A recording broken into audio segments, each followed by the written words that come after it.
I don't want no oil a-spoiling my shoreline. I like fish much better than crud.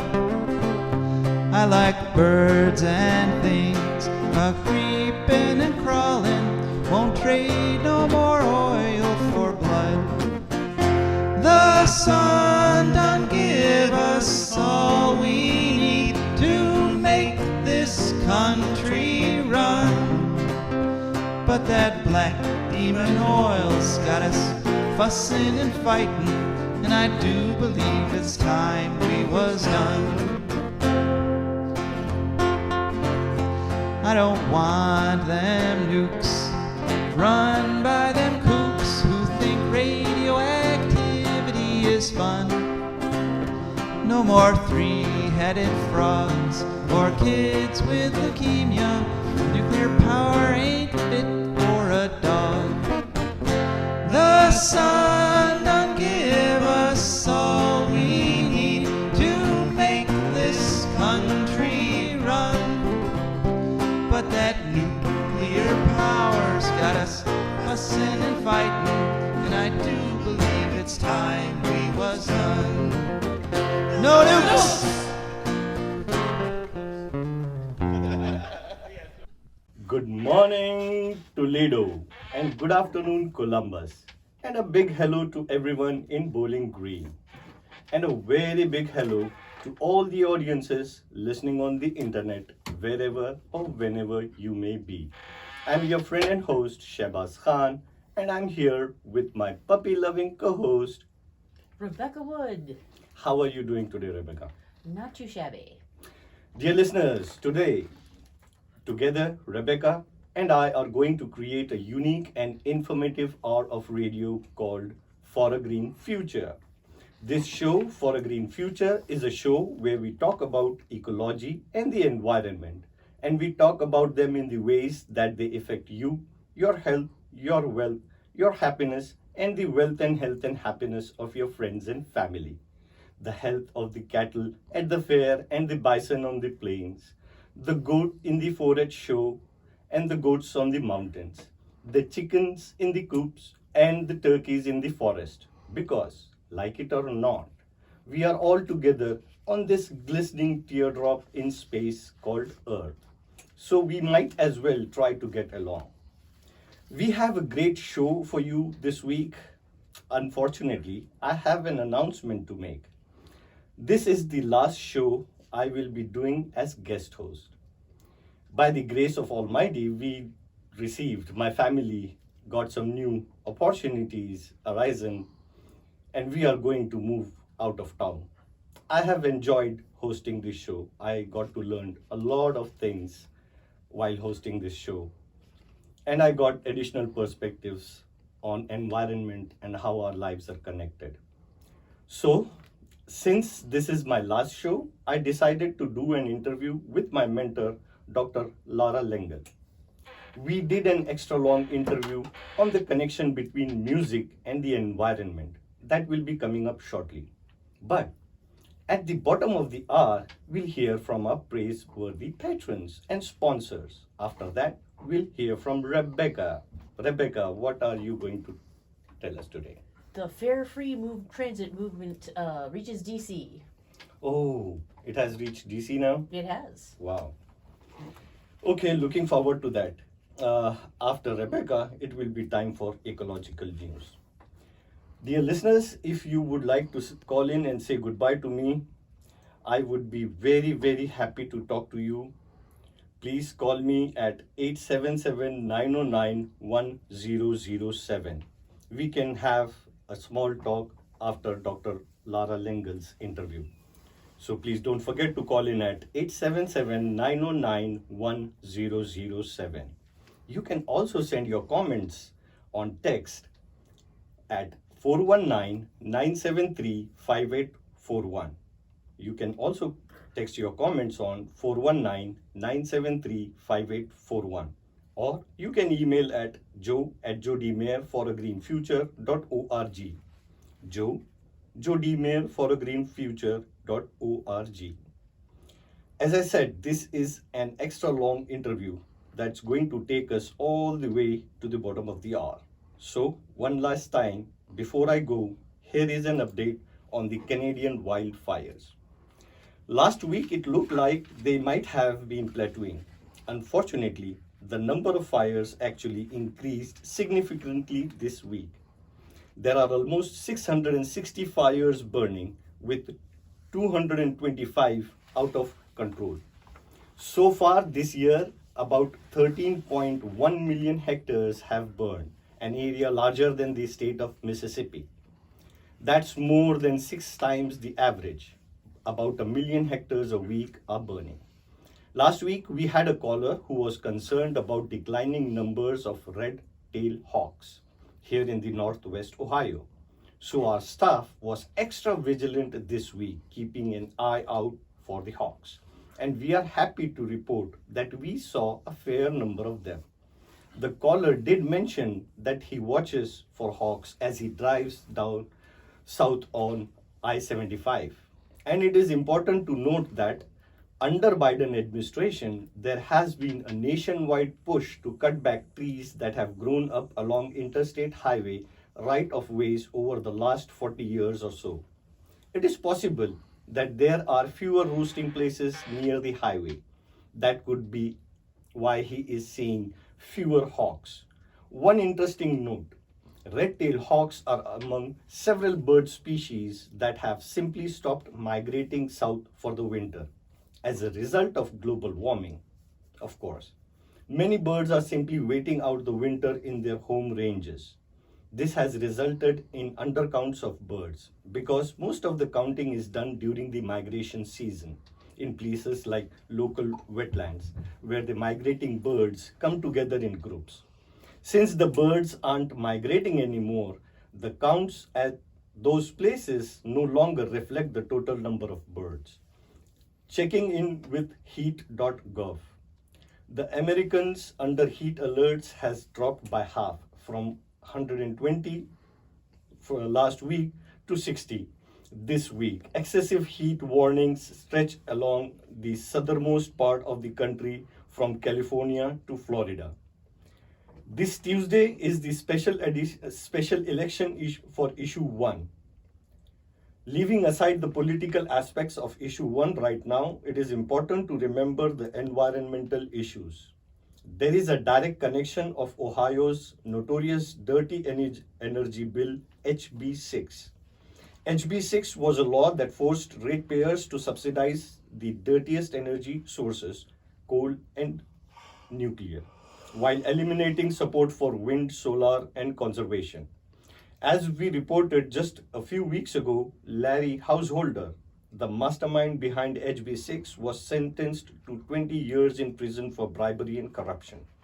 It is important to remember that it was the threat of citizens' referendum that made Larry Householder trip up and exposed the whole corrupt scheme.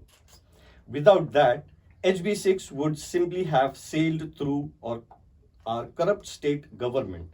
As Larry Householder actually said as a part of his defense, taking bribes from First Energy bill was just, and I quote, business as usual, unquote. While much of HB 6 is still law, at least the two most harmful parts, nuke subsidies and decouplings, were repealed.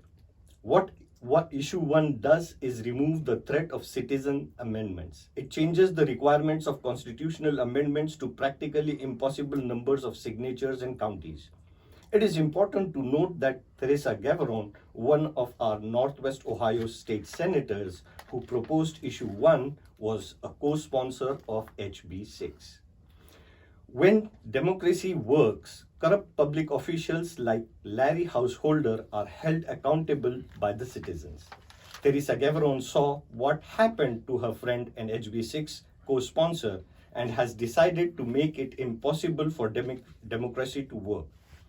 Democracy and environmental protection go hand in hand, while dictatorships and repressive undemocratic governments are inevitably the most environmentally destructive. As democracy has weakened in the United States, so too has our commitment to having a clean, healthy environment. The same people who disdainfully say that majority rule is mob rule are also pushing to remove endangered species protections, lower air and water quality standards, and deny global warming while fighting any attempts to lower our carbon pollution. Those people need and issue one to be defeated because we must lower our carbon pollution. But for my last show, I wanted to focus on something a little more pleasant.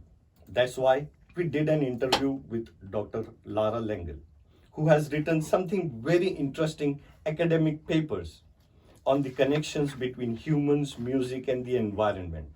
Josh, let's get along with the interview.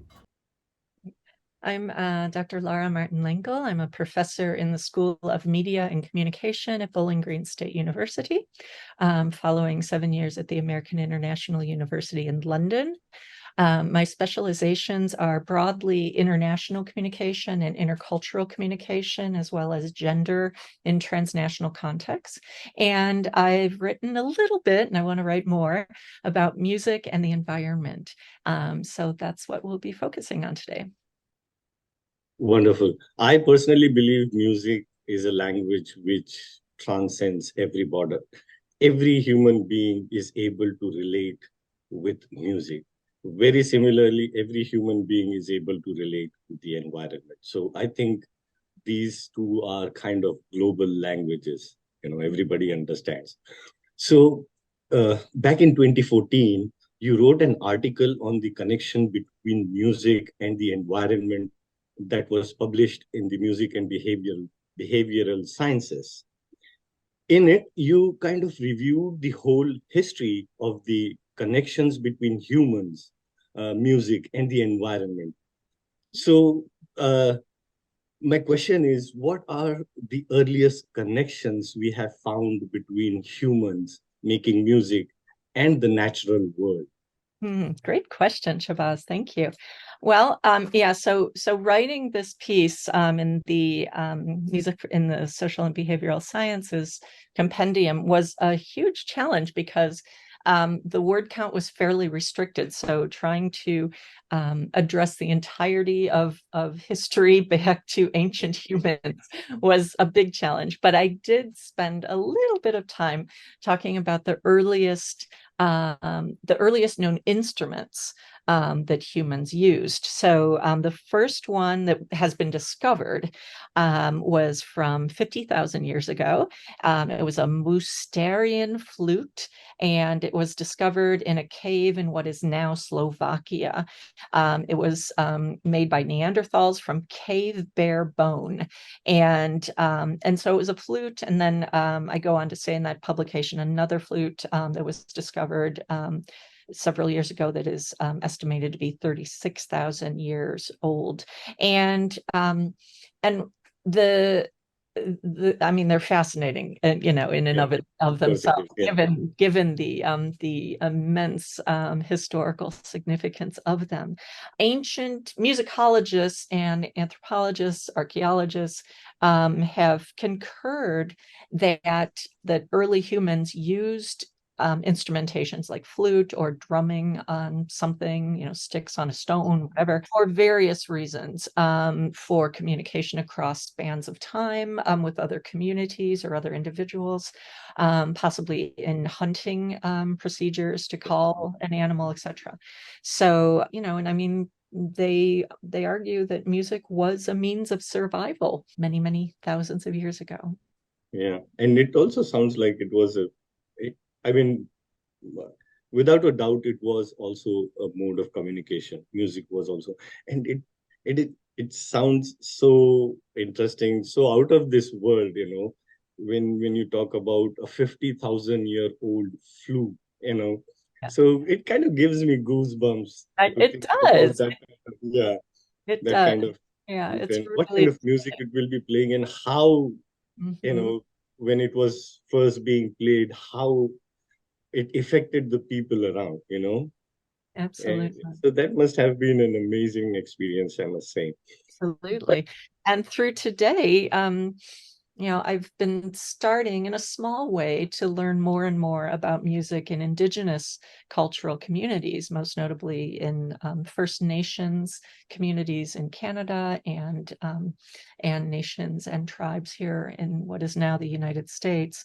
And, music as a part of spirituality, as a part of preserving and sharing cultural heritage is is phenomenal, and it's relevant in places that sometimes we're surprised to find out. So for instance, an alumna of our PhD program, Dr. Victoria Newsom, and I have just submitted an article for review for publication in a journal about Indigenous heritage in Crimea, the Crimean Peninsula. Music was a part of that, and which surprised us. So we found, and we continue to find really central concepts of music and cultural identity in the various work we're doing. So in the modern context, is the modern theory that the earliest music was essentially sort of mimicking natural sounds? Or do we think people jumped right into the rock and roll?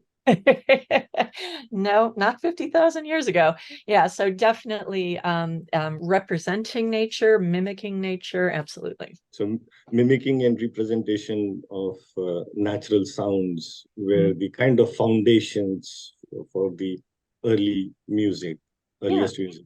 Right. So the earliest perhaps was flute, probably percussive types of instrumentation, primitive instrumentation, dates back to that time or even earlier, and then far later, stringed instruments and so forth. So one interesting thing in the article was the claim that music and nature connection kind of reached a peak with classical music back in the 19th century. When we hear about classical compositions like the Four Seasons, the connection with nature is more than just a title, isn't it? What are your thoughts on that? Yeah, absolutely. So first of all, so the actual classical period of music history is roughly 1750 to 1815. So in the 19th century, which is really known as the Romantic, blending into the Impressionistic eras of the mid to late 19th century and even early 20th century newer music. Certainly it was the height of the Romantic or the Romanticist era in musical history, where nature was very much a central theme. And that was the case not only in music, but in literature, visual art, et cetera, et cetera. So there was this reigniting of passion about, amongst other ways that humans interact with each other and the world, with nature. So interestingly, you mentioned Vivaldi's Four Seasons. So that was actually that was earlier than the 19th century. That was early 18th, so 1723. And when you mentioned that, what came to mind is that orchestral work has been used in very unnatural contexts, most notably as waiting music if you're calling a business or something. And I can tell you, it is awful as music. It's awful as on hold music. So it's in its very unnatural state in that capacity. It's just horrifying. But certainly Vivaldi, was doing a four major section orchestral work that addressed each of the seasons, and you can hear those thematic motifs throughout that work. Okay, so back in the 1960s and 70s, there were a lot of overtly environmental and ecological songs. Yes. How important do you think these anthems were to the development of environmental movement? It's a great question. I think they're absolutely central, and it is important to note that a lot of the pro-environmental themes in music, in folk music, popular music, etc., coincided in the few years before And during the first Earth Day in 1970, April 22nd, 1970, and the years thereafter. And ones that, a lot of people are familiar with, Paved Paradise put up a parking lot. That was Joni Mitchell's Big Yellow Taxi song. We know that line. I didn't know the name of the song until I was writing that 2014 work. And ones that are perhaps lesser known, like a band called the Turtles wrote Earth Anthem in 1968, excuse me. Mercy, Mercy, The Ecology by Marvin Gaye in 1971. Beach Boys did a work called Don't Go Near the Water. I mean, we usually think of the Beach Boys as doing real happy, uplifting stuff, and it certainly sounds as such, but it was a serious theme, and I really commend them for that. Can you share your favorite ecology-based songs? Okay, that is a tough question. So when I was thinking about, do I have an absolute favorite? I do, and I'll explain why, but it's also not necessarily seen as a really obvious choice in terms of environmental sustainability. It's actually more that as part of an album. So I'll get to that in a moment. So I'll go ahead and share my screen if I may. Yeah, that's a beautiful question. It's a really difficult question because there are so many. So I will talk a little bit about what could be my favorite, although it doesn't really have an obvious environment theme, but I'll explain it as part of a concept album, et cetera, et cetera. So what I thought I would do is share with you an example, not necessarily my absolute favorite, but some key examples from each decade, starting with the 70s. So this is a kind of a visual overview of these works. Okay, so a really monumental work and a tremendously monumental band or musical group is called Kraftwerk. They're from Dusseldorf, Germany. They were founded in 1969, and I was so tremendously privileged to see them live last year. I never thought I would see this band live, so it was so exciting. And one of the works and they've done various that are relevant to all kinds of, human sustainability, environmental sustainability, et cetera, and kind of a dystopian takes on how technology can, really be horrible, et cetera. But this one is called Radioactivity or Radioaktivität in German. And what's particularly fascinating about this is that, and I'll show a few seconds of a live performance of Radioaktivität, is that they use their music to educate. So in the live context, Kraftwerk will talk about, and we'll see it briefly, visual capacity as well in their live performance. The amount of plutonium that goes into atomic bombs, the equivalent of what was spewed out of Chernobyl and so forth.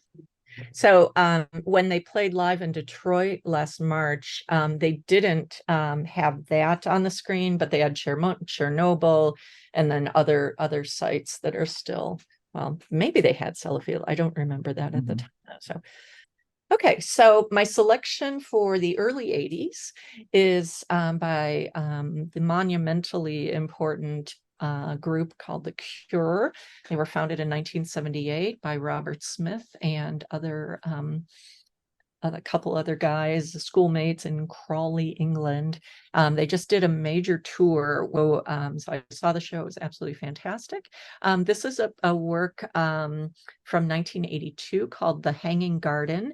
And you'll see in the refrain, Robert Smith sings, "Cover my face as the animals cry," and then later on in the work, cover my face as the animals die. This was shot in an antiquity garden outside of London. Okay, so my selection for the 1990s was actually introduced to me by a student the first time I taught environmental communication at BGSU, which was 2012.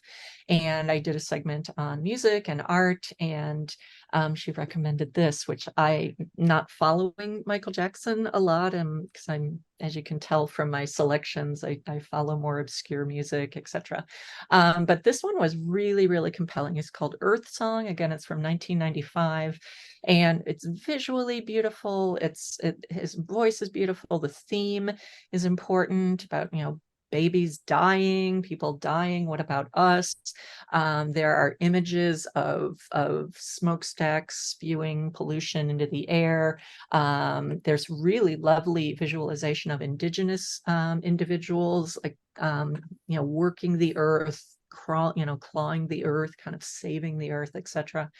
And it's just it's a beautiful musical work and a super, super compelling video.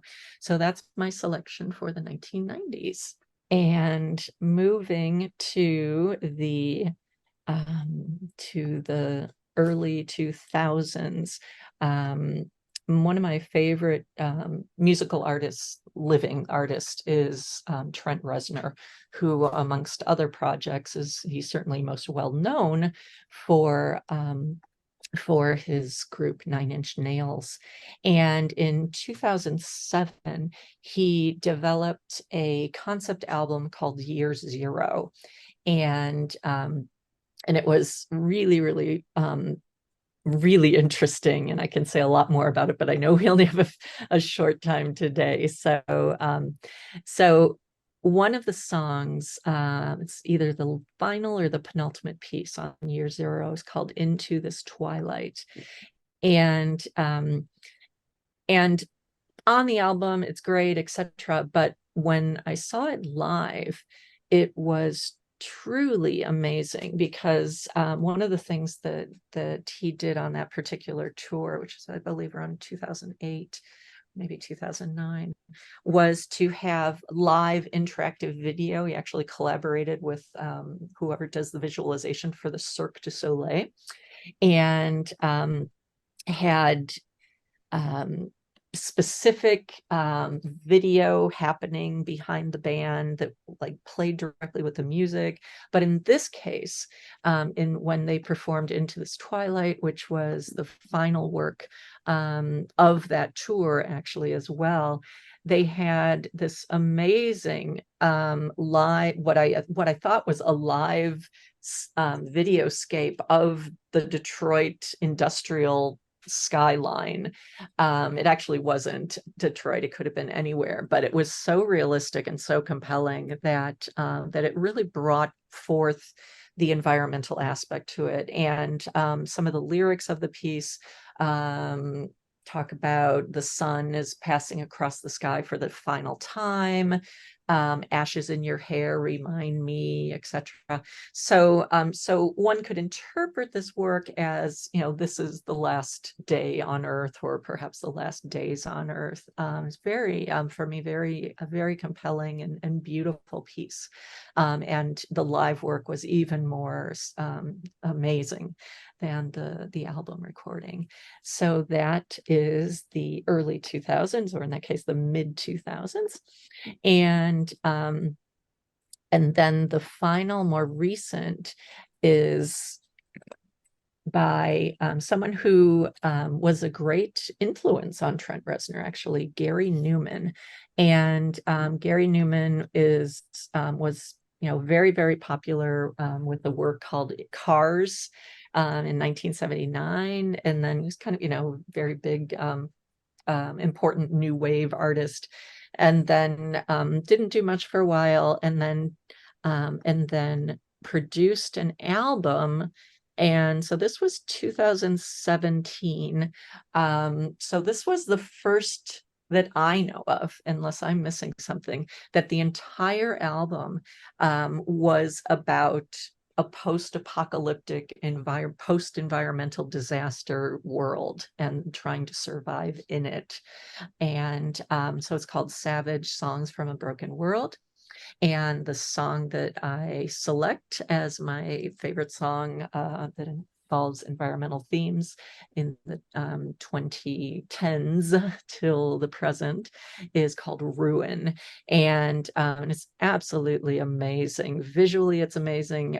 Musically, it's amazing. Has beautiful like Middle Eastern and North African musical themes running through it. So given that I did my doctoral dissertation on women in music in Tunisia and broader North Africa and the Middle East, this song was just so exciting for me to hear for the first time.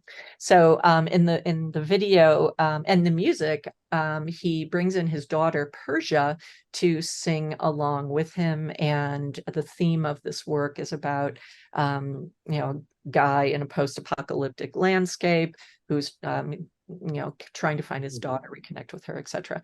So so visually and orally, this is really, really stunning work. And so those are a few of my suggested selections for environmental music. That was awesome. Thank you very much. I also personally believe art has always been the medium of expression for activism, be it environmental activism or political activism. So art has always been a mode of. So coming back to your research, in your research article, you called for more researchers to do some more research on the environment and music connection. Did other researchers take up your call? Has there been any more research in this area since then? And if so, what direction is that research taking? Mm-hmm. Great question. And I had to actually kind of brush up on my literature review to see what has been published lately.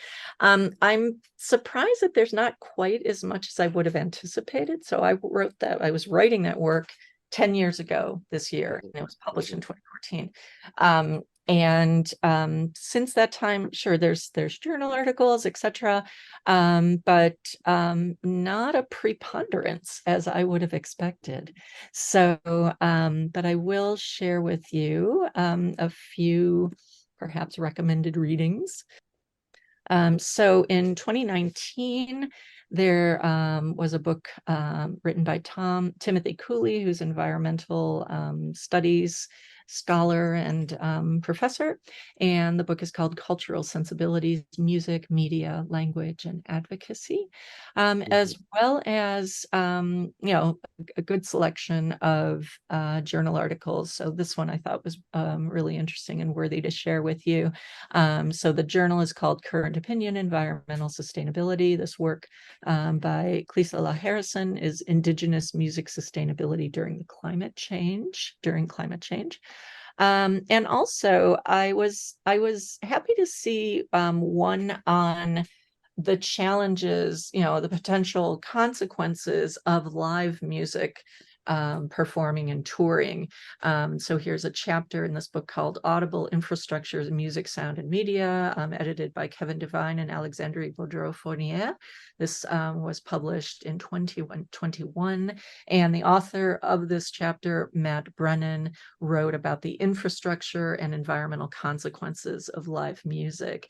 And that's actually something I touch upon in the 2014 publication, looking at some of the earlier endeavors to do even relatively simple things that perhaps are obvious now in 2023. But for instance, the band Radiohead, British band, really phenomenal group, that they they were one of the first groups to not use plastic water bottles, so metal water bottles. Again, 2001, 2003, they were thinking ahead, right? It was a small gesture, but that was part of a bigger plan to make touring as environmentally non horrifying as possible, and to the point that they don't tour that much as well. So so there are various choices that artists and groups can make to try to not harm the environment any more than is possible. So where could someone follow your research? Oh, thank you for asking. I'm always amazed when I see these annoying clickbait things that say, have you ever Googled yourself? Like, yeah, I'm all over the place, right? So Google my name. You'll see various repositories for my publications. One in particular that is a good place to start is academia.edu. So if you search for my name, and then, but if you just search for my name, that'll come up. But Google Scholar has a lot of my works, and what I love about that is they also list who has cited your work, so how, you know, the impact of your work in the broader scholarly and research community. So those are two of the easier places to look for my stuff. But you can always contact me as well, and I'm happy to send you things. My last question would be, I mean, is there anything you would like quickly like to add? I might have not asked the question. So you think anything that is important you'd like to quickly add? Well, I mean, that call that I made in 2014, I'm continuing to make it. This is a really compelling, important, and really interesting and cool topic, and we should all be writing about it. And I will certainly be doing more as well in the very near future. So thank you. Dear listeners, we hope you enjoyed the interview with Dr. Lara Lengel from Bowling Green State University. A quick shout out to BGSU and BGSU students. Now it's time to hear from our sponsors. For a Green Future is also brought to you by the Wood County Park District. The Wood County Park District is a natural resources conservation agency. They protect natural spaces, maintain quality green spaces, provide engaging programming, and they teach people to love and respect nature. They also restore wildlife habitats and lead people on outdoor adventures. Wood County Parks protects natural spaces in Wood County for all to enjoy from 8 a.m. to 30 minutes past sunset every day of the year. There are several ways to get a hold of them and find out what's happening. One is to call them at 419-353-1897. Another is to visit their website, www.wcparks.org. The website again is www.wcparks.org. They are also available on all social media, Instagram, Facebook, Twitter, and many others. Just search for WC Parks. That's the Wood County Park District, and we're very grateful for their support. Welcome back. Dear listeners, this show For a Green Future is also brought to you by our patrons. These are people who have gone to patreon.com, that's patreon.com, and searched For a Green Future. There they signed up to have a small donation come out of their accounts every month. We thank our patrons because without them, we couldn't do this show. Okay, now it's time for Rebecca. It's Rebecca time. Rebecca, what do you have us for this week? Let's begin. Alrighty. Well, first of all, I did want to mention that today is actually the anniversary of the bombing at Hiroshima, Japan, and the introduction of the horrors of nuclear to the world. Unfortunately, but I want to talk about transit, the zero fare transit movement, which has reached Washington D.C. officially, according to a CNBC article from the 30th. Well, that can't be right. Oh yeah, January 30th, 2023. Okay, I thought I was a year behind. The DC City Council has unanimously passed a bill for a free bus fare bill pertaining to all buses. I think maybe not all of the transit trains, although at least the one line that I used when I was there a couple years ago was free. So this is a movement called Zero Fare, also called Zero Fare Transit, or has other names. Starting this summer, $2 fare is eliminated for all buses. The fare-free transit is a growing movement nationwide, apparently. Mayor Muriel Bowser, however, declined to officially approve it by signing the bill, but it was passed anyway because it was unanimous, basically.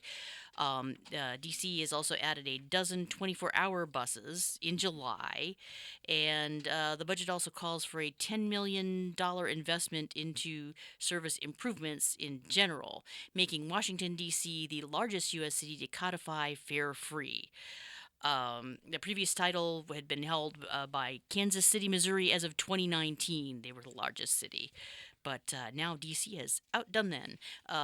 The DC Chief Financial Officer has approved $11 million for 2024, 43 million for 2023, that is 43 million for 2024, and increasing funds each fiscal year after. I'm not sure what they mean by that. Is there a time limit on that, or are they just going to increase funds indefinitely? I'm not sure you can mandate that. I don't know, but anyway, they're putting more money into transit, which is good.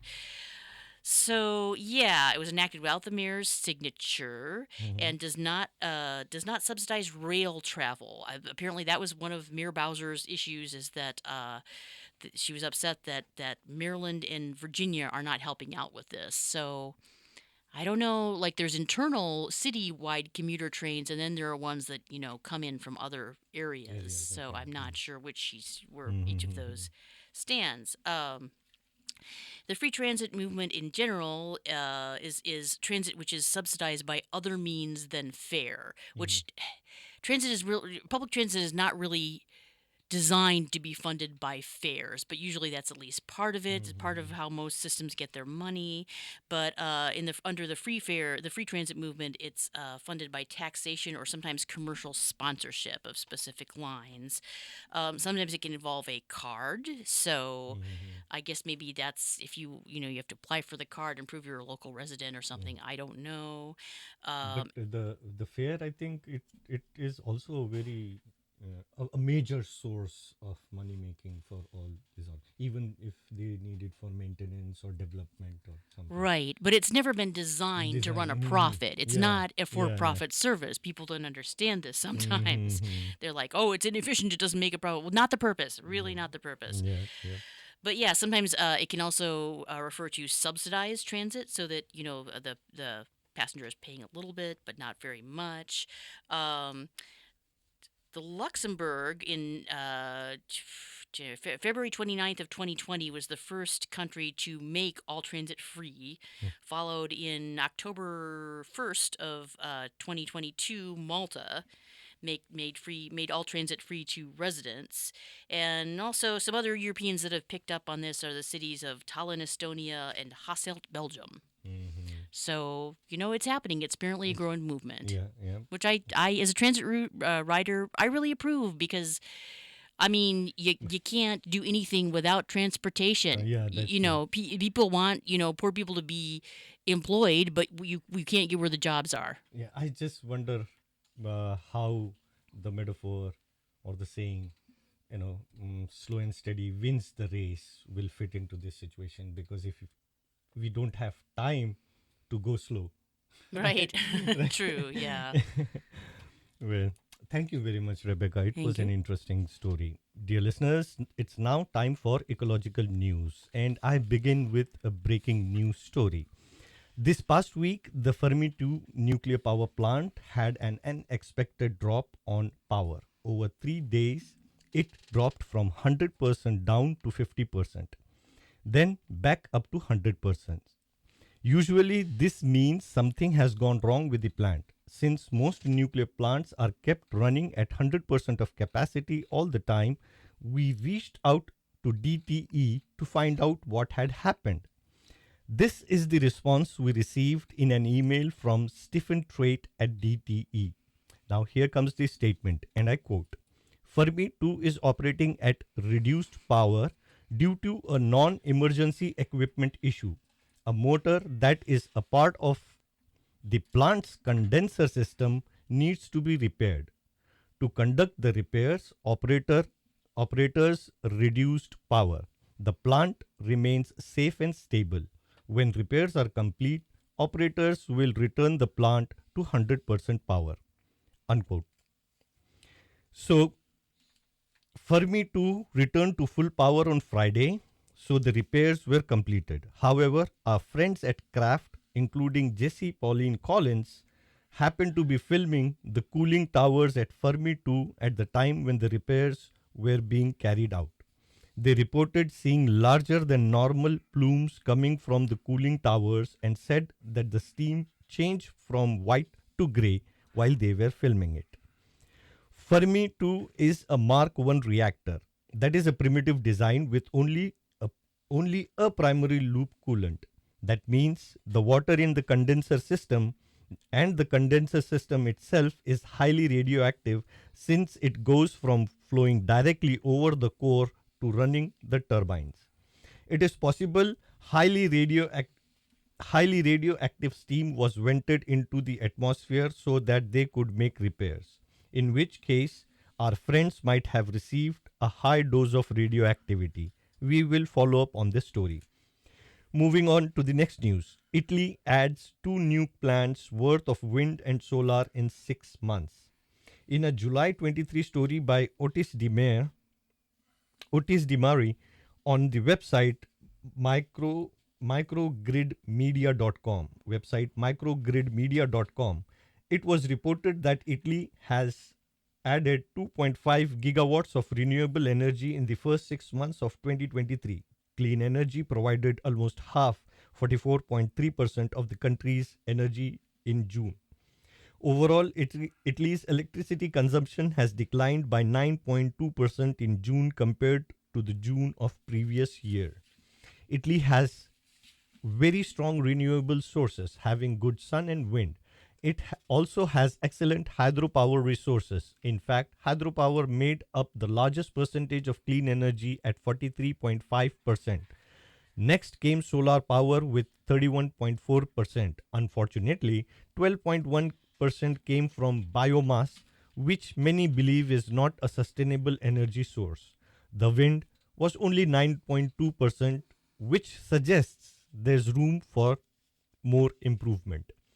Most of the huge increase in clean energy came from rooftop solar installations. 2.3 of the 2.5 gigawatts came from rooftop solar, while the rest came from the utility scale wind. It should be noted that Italy does not have any nuclear power, as over 90% of Italians voted to support that country's ban on nukes in a nationwide referendum in 2014. Moving on to the next news. The Texas heat wave is causing massive methane releases. The massive heat wave in Texas, which started in June, forced gas companies to vent hundreds of tons of methane into the atmosphere. Heat causes gas to expand. So, the record heat in Texas caused gas in storage tanks and pipelines to expand. This pressure can cause the tanks and pipelines to explode. So, over 300 tons were vented out into the atmosphere back in June. Methane infrastructure is constantly venting, but this was almost 10 times the average amount. It was roughly the same amount of carbon put into the air by 5,000 cars over a year. Moving on to the next news. Aboriginal Australians defeat nuclear dump. In Australia, wastes of all kinds have traditionally been dumped onto lands still inhabited by the Aboriginal peoples. In The Ecologist of July 26, Dr. Jim Green reports that Australia's federal courts have rejected a plan to force a nuclear waste dump on the traditional owners of Barngarla in South Australia. The court found that the decision to dump the waste on Aboriginal lands was based on bias and prejudgment, not science or reason. The Barngarla Aborigines have been fighting the dump for 21 years, with only a tiny fraction of the resources that the Australian government and corporations have poured into prompting the dump. It is a rare win for the native people of Australia and worth celebrating. Moving on to the next news. Nukes are bad for the climate. There was an excellent article published in the journal Joule on July 21st by Luke Haywood. The title says it all, and I quote the title: "Why investing in new nuclear plants is bad for the climate," unquote. Basically, Dr. Haywood lays out what we here at For a Green Future have been saying for years. Nukes are too expensive. They take too long to build. They pull valuable resources away from truly sustainable energy sources like wind and solar. According to the article, 8 Western nations are currently planning to create more nuclear power. But Dr. Haywood says, and I quote, the evidence base of these initiatives is poor, unquote. What that means is ordinary language. What that means in ordinary language is the people pushing nukes don't know what they are talking about. Moving on to the next news. Ozone threatened by global warming. Just last year, we were able to report that ozone layer was continuing to improve. The ozone layer is the stratosphere protects the surface of Earth from deadly ultraviolet radiation which would sterilize our planet. It had been threatened by chemicals like CFCs which destroy it. Those chemicals were banned around the world by treaties. It was an amazing environmental success story. This year, decades of progress healing the ozone layer were suddenly reversed. Apparently, water vapor also destroys ozone. Normally, the stratosphere is a very dry place. However, as we increase the amount of carbon dioxide in the air, it could hold more and more water vapor. Some of that vapor makes its way all the way up to the ozone layer. Europe's Copernicus satellite has been monitoring the ozone layer for decades. The Atmosphere Monitoring Service just released data showing that the ozone hole, which forms every year over Antarctica, has grown again, all the way to size it back in 1979, before the ozone depleting chemicals were banned. Ozone is continuously created in the upper atmosphere as solar radiation knocks normal O2 molecules apart. The monoatomic oxygen quickly recombines with the O2 molecules, creating O3 or ozone. In the winter in Antarctica, there is no sunlight, so no new O3 is made. The chemicals in the air that destroy ozone create a hole every year. But the size of that hole increases based on the amount of pollution in the air. Water vapor isn't normally thought of as a pollutant, but in this case, it is. Moving on to the next news. China switches to electronic vehicles. Reuters reported on July 27 that China is dropping gasoline powered cars in a big way. Electronic vehicle sales jumped to 28% in the January to May portion of this year. This will cause the demand for oil in China to peak early next year. Unfortunately, Chinese refineries are planning to make up for this drop in demand for gasoline by increasing exports of naphtha, diesel, and jet fuel. This could drive refineries in other parts of the world to close, leading to an overall drop in carbon dioxide emission. Let's hope they do that. Now, this was all the news for this week, ecological news for this week. I quickly wanted to take a couple of minutes before I say goodbye to all my dear listeners here in Toledo, Columbus, Bowling Green, and on the internet, wherever or whenever you may be. Thank you very much for enduring with me all these episodes. Thank you very much, Rebecca. And thank you. It's been lovely working with you. Same here, same here. I really learned a lot of things while being a co-host, uh, also being a part of this great organization for a green future. I was able to understand environment from a different perspective. Uh, and I was able to learn a lot because I was able to come across so many different experts from different fields and from different faculties, and they were so nice. They explained everything.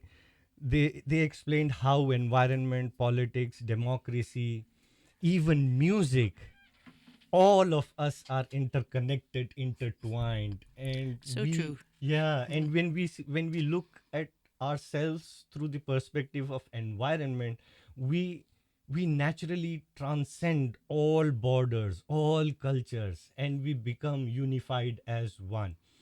Uh, my dear listeners, once again, thank you very much. Uh, and this is a really emotional moment for me. Thank you. I can't be grateful enough. I think uh, so. Keep supporting this show. Keep helping this organization. Join as sponsors and patrons. And for that, you can email at joe@joedmayer.foragreenfuture.org. And my final goodbye. Ma'assalam. See you later, people. The sun done give us all we need to make this country run. But that black demon oil's got us fussing and fighting, and I do believe it's time we was done.